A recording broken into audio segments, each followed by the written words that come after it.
It is official. The Pittsburgh Steelers have finally released wide receiver and kick returner Gunnar Olszewski.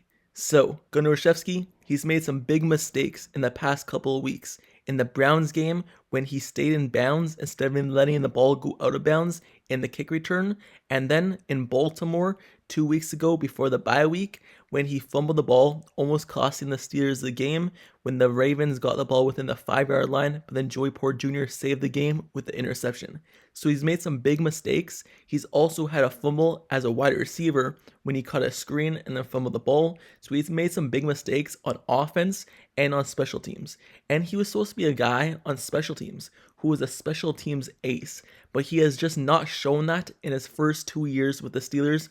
Last season when he got benched for Steven Sims, and then this season when he lost his job to Kwon Alexander and Anthony McFarland Jr. in the kick return game, but then got it back and then kept making mistakes. We were all wondering when he was going to get released and cut from the team, and today it finally happened. He's gone. You no longer have to worry about him making those critical mistakes in the critical moments of the game with his fumbles and lack of IQ. So, Gunnar Olszewski, he's officially off the team. But then, this leads me into the next topic of this video, kind of breaking down the Rams versus the Steelers game, the preview, everything you need to know. So, the main reason why the Steelers are probably releasing Gunnar Olszewski is because Diontae Johnson is coming back from injured reserve, and he is more than likely going to be suited up for this game against the Rams, coming back from a hamstring injury. And the Steelers would need to cut someone from the 53-man roster in order to promote Diontae Johnson to the main roster from injury reserve. If they didn't cut someone, they would have 54 people on the roster, which you can't have, so they needed to cut someone, and I guess Gunnar Olszewski is the guy. They no longer needed him as a depth piece at the wide receiver position or kick return or punt return, so they've cut him and promoted Diontae Johnson. Basically, that'll become official Saturday because that's usually when all the moves gets made from injury reserve. So tomorrow, Saturday, expect the move from Diontae Johnson being promoted and taken off IR and put on the main roster and ready for the Rams game. So, with that being said, let me just go through all the injuries and not just talk about that one. Let me give you a preview of the game. So, Friday, punter Presley Harvin with a hamstring injury who missed the last 2 weeks because of it. He's a full participant and will be playing in the game. Diontae Johnson, like I said, with a hamstring injury. He was also a full participant. He will be playing. Anthony McFarland Jr. with a knee injury. He was a full participant. I expect him to be taken off IR as well, but then they would have to make a corresponding move for him to be on the main roster, and more than likely we'll have to cut someone else. So expect that to be happening tomorrow.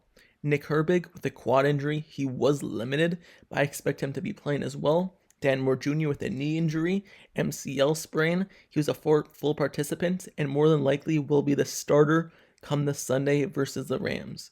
James Daniels, who's been dealing with a groin injury the last few weeks and has missed multiple games for the Steelers. He was a full participant and he should be back as well. TJ Watt, he appeared on the injury report as well this week with a heel injury, and he actually did not practice Thursday, but he was a limited participant on Friday, meaning that he more than likely will be playing, and in the media, he said that he's 100% fine and he feels great. On the other hand, tight end Pat Freiermuth, I know there's been a big made about his injury and that he will be returning this week, but no, it was just reported that he will not be returning. He re-aggravated his hamstring injury, and now he'll be out for this Sunday's game and maybe miss multiple more weeks for the Steelers. So that's not good news for the Steelers, but on the other hand, they should be getting every other player who's injured back on their main roster, except for Cameron Heyward as well. So that's the Steelers injury report. Who will be playing, who won't be playing, and the participation in practice. Looking on the Rams side of the ball, looking at their injuries for the game, linebacker Ernest Jones with a knee injury, he's limited. Defensive tackle Larrell Murchison with a knee injury did not practice. Kyron Williams did not practice with an ankle injury. Wide receiver Ben Shornack with Achilles was limited. Nose tackle Kobe Turner with a shoulder, full participant. Joe Nodaboom with a groin injury, limited. Offense lineman Kevin Dotson, a big name, ankle injury, he was a full participant. Kieran Kendrick, non-injury related personal did not practice. So only people I expect to be out of that game is Kyron Williams, who obviously he was already announced out, and their defense tackle Larrell Mutchinson with a knee injury. So I expect only those two to be out. And the other guy, the running back who went on IR, I'm not going to name him because obviously he's already been put on IR, so there's no point of announcing that. But these other players who are injured for the Los Angeles Rams and who's in and who's out for them. Sorry if I mispronounced any of the people's names on the Rams. So, moving forward into everything you need to know about this game, I've already kind of covered it, but looking at the Rams side of the ball first, usually I cover the Steelers first. Let me start with the Rams. What they like to do on offense, they like to run the ball, and usually they only use one guy to run the ball, which is Kyron Williams.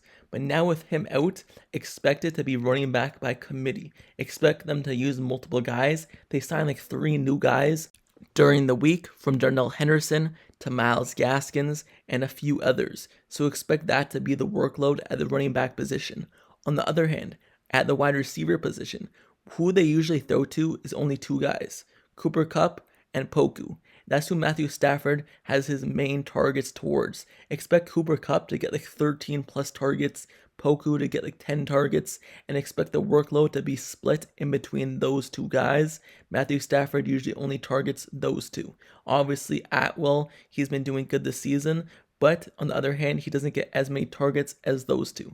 On defense, obviously you have to be wary of Aaron Donald. He hasn't been really doing too much this season compared to other seasons, but still it's Aaron Donald. And also just be aware of their defensive line, stopping the run, and pass defense as well. But Aaron Donald is who Mike Tomlin said the Steelers are going to have to keep a close eye on him and not let him wreck the game. So that's the Rams side of the ball. Looking at the Steelers side of the ball, they're coming off a bye week. If you can't get your offense started this week, I don't think it's ever going to happen. You have a whole extra week, actually a week and a half, like 2 weeks to game plan for this game, to game plan on offense, and Matt Canada has to call better plays. Kenny Pickett has to be better at the quarterback position. Najee Harris has to be better at the running back position. Those 3 need to step up for the Steelers offense. And obviously the offense line needs to step up as well, be better in both the run and the pass. So the Steelers, their main thing is fix their offense. Is their offense going to be better? I guess we'll find out. I can't keep guessing and guessing. Is the Steelers going to be better this week? I don't know. I need to actually see on the field first, but it all starts with those things.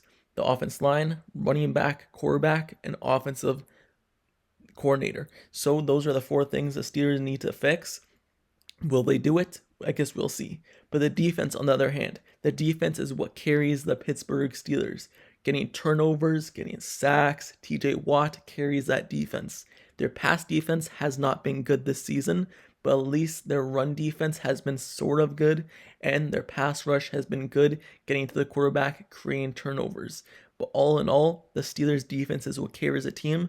Hopefully their defense steps up once again because they're facing a Rams offense, which is really good, especially in the pass attack and run attack. So the Steelers' defense is going to have a hard matchup against the Rams, but hopefully they're up to the challenge. Hopefully TJ Watt's able to continue leading the league in sacks and getting to the quarterback, and hopefully Kenny Pickett in the offense is able to step up. But that's what to look out for the Steelers and what to keep an eye on for them.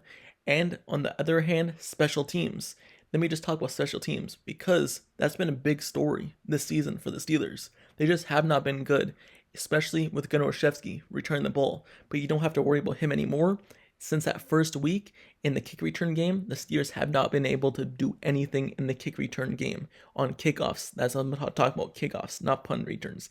Kickoffs. Anthony McFarland Jr. getting injured that first game really hurt the Steelers. But him coming back, hopefully this week, he's able to return to the kick return duties and is able to leave off where he left off and return kicks in the kick return game and actually have explosive kickoff returns. Hopefully Calvin Austin is able to actually return punts because they took him out of the game last week against the Ravens for some reason. Putting Gunnar Olszewski, he fumbled. I say stick with Calvin Austin and let him do his thing, the things that he's shown in the preseason.